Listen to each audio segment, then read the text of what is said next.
বান সাহায্যৰ নামত ধন আত্মসাত প্ৰবঞ্চকৰ লাচিত সেনা অসম থলগিৰিৰ নামত ৰচিদ ব্যৱহাৰ লাখ লাখ টকাৰ সাহায্য সংগ্ৰহ কৰে দুৰ্বৃত্তই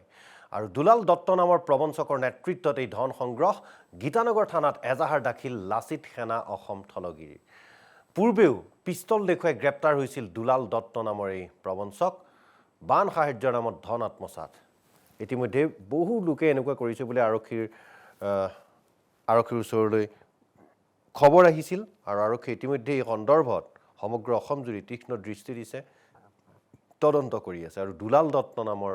এই লোকজনে এই দুৰ্বৃত্তই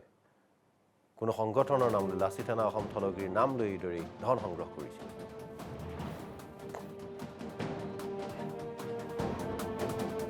বান সাহায্যৰ নামত ধন আত্মসাত প্ৰবঞ্চকৰ লাচিত সেনা অসম থলগিৰিৰ নামত ৰচিদ ব্যৱহাৰ লাখ লাখ টকাৰ সাহায্য সংগ্ৰহ কৰে দুৰ্বৃত্তই আৰু দুলাল দত্ত নামৰ প্ৰবঞ্চকৰ নেতৃত্বত এই ধন সংগ্ৰহ গীতানগৰ থানাত এজাহাৰ দাখিল লাচিত সেনা অসম থলগিৰিৰ পূৰ্বেও পিস্তল দেখুৱাই গ্ৰেপ্তাৰ হৈছিল দুলাল দত্ত নামৰ এই প্ৰবঞ্চক বান সাহায্যৰ নামত ধন আত্মসাত ইতিমধ্যে বহু লোকে এনেকুৱা কৰিছে বুলি আৰক্ষীৰ ওচৰলৈ খবৰ আহিছিল আৰু আৰক্ষী ইতিমধ্যে এই সন্দৰ্ভত সমগ্ৰ অসম জুৰি তীক্ষ্ণ দৃষ্টি দিছে তদন্ত কৰি আছে আৰু দুলাল দত্ত নামৰ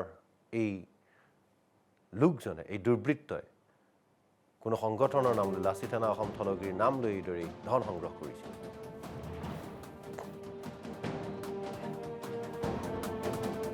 বান সাহায্যৰ নামত ধন আত্মসাত প্ৰবঞ্চকৰ লাচিত সেনা অসম থলগিৰিৰ নামত ৰচিদ ব্যৱহাৰ লাখ লাখ টকাৰ সাহায্য সংগ্ৰহ কৰে দুৰ্বৃত্তই আৰু দুলাল দত্ত নামৰ প্ৰবঞ্চকৰ নেতৃত্বত এই ধন সংগ্ৰহ গীতানগৰ থানাত এজাহাৰ দাখিল লাচিত সেনা অসম থলগিৰিৰ পূৰ্বেও পিস্তল দেখুৱাই গ্ৰেপ্তাৰ হৈছিল দুলাল দত্ত নামৰ এই প্ৰবঞ্চক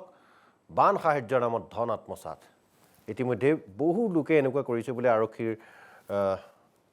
ওচৰলৈ খবৰ আহিছিল আৰু আৰক্ষী ইতিমধ্যে এই সন্দৰ্ভত সমগ্ৰ অসম জুৰি তীক্ষ্ণ দৃষ্টি দিছে তদন্ত কৰি আছে আৰু দুলাল দত্ত নামৰ এই লোকজনে এই দুৰ্বৃত্তই কোনো সংগঠনৰ নাম লৈ লাচিত সেনা অসম থলগিৰিৰ নাম লৈ এইদৰে ধন সংগ্ৰহ কৰিছিল